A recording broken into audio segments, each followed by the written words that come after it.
Chaque jour, un film pour entrer dans l'esprit de Noël, qu'il soit au cœur de l'histoire ou simplement en trame de fond.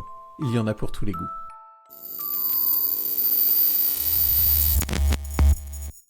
Aujourd'hui, on va vous parler du film Violent Night, sorti en 2022 et réalisé par Tommy Wirkola.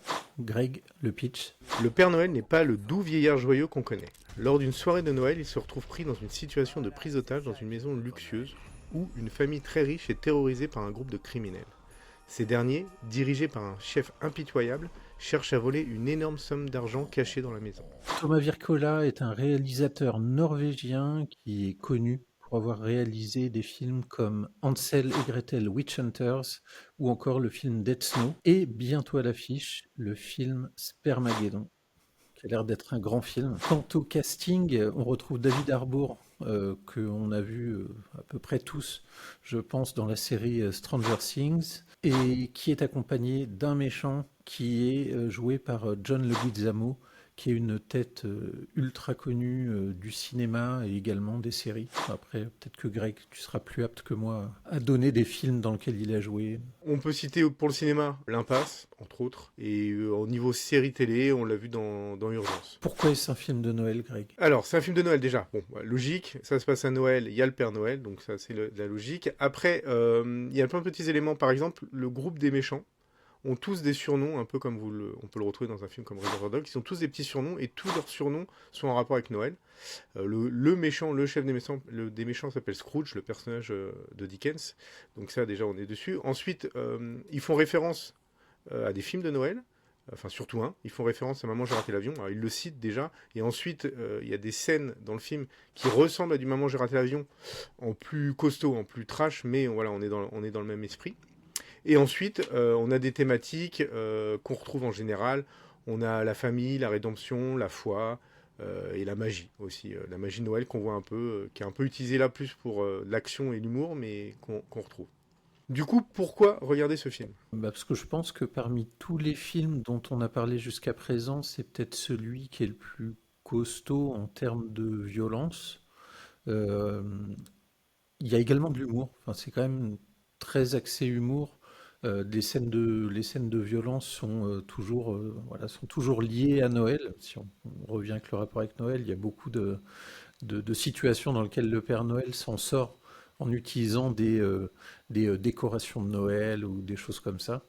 Ensuite, il y a ce côté second degré où on reprend un peu voilà, l'esprit de Noël et tout, et en version trash. Et ce que j'ai bien aimé, moi, j'ai trouvé personnellement, c'est un peu, le Père Noël est un peu un personnage, je trouve, un espèce d'action man très années 80, je trouve. Pour moi, il y a une scène déjà qui ressemble beaucoup à du Rambo. Donc j'ai pensé à Rambo. Et je trouve que la personnalité du Père Noël, il y a un petit côté un peu John McClane, un piège de cristal. Un peu boudeur, machin, dans l'action, mais en même temps il subit un peu, parce que voilà, c'est pas non plus c'est pas le super-héros non plus. Il va à la bagarre, mais il morfle aussi. Donc on est un peu voilà, sur des personnages, moi, qui m'ont pas mal rappelé les Action Man des années 80. Donc ça, j'ai trouvé sympa. Et après, l'humour, la façon dont en effet les choses de Noël sont utilisées, je trouve que c'est plutôt... Il y a des idées qui sont bonnes. Les origines du Père Noël, que vous découvrez, qui explique un peu ce côté bagarreur qu'il a. L'idée est plutôt bonne. Et après, c'est toujours marrant de salir gentiment, mais de salir un peu le côté mielleux de Noël. Et là, le film, dès le début, voilà, il n'y a pas de surprise dès le début, on a de la grossièreté, voilà, de l'alcoolisme, on sent qu'on ne va pas être sur quelque chose de classique. Donc c'est du fun. C'est peut-être plus pour ceux qui sont un peu saoulés par le côté très gentillet des films de Noël. Donc là, ça clash, ça tape un peu, quoi. Et voilà, après, c'est un film, c'est pas le plus grand film de Noël, mais c'est assez fun, et David Harbour est plutôt très bon, je trouve, dans le film. Il y a effectivement une référence à Bad Santa dans le personnage du Père Noël qui est un peu désabusé au début du film. Et après, effectivement, comme disait Greg, deux références qu'on peut noter, c'est d'un côté Maman, j'ai raté l'avion, où effectivement la scène dans laquelle la référence est plus que flagrante, je l'ai trouvé très drôle.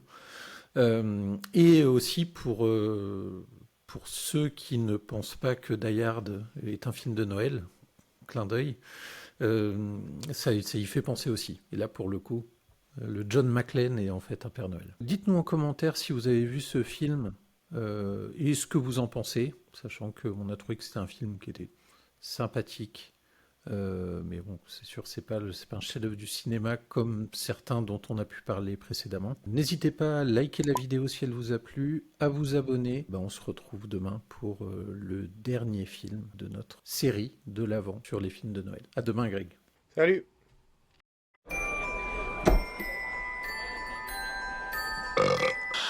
Abonne-toi à la chaîne pour ne pas manquer les prochaines vidéos.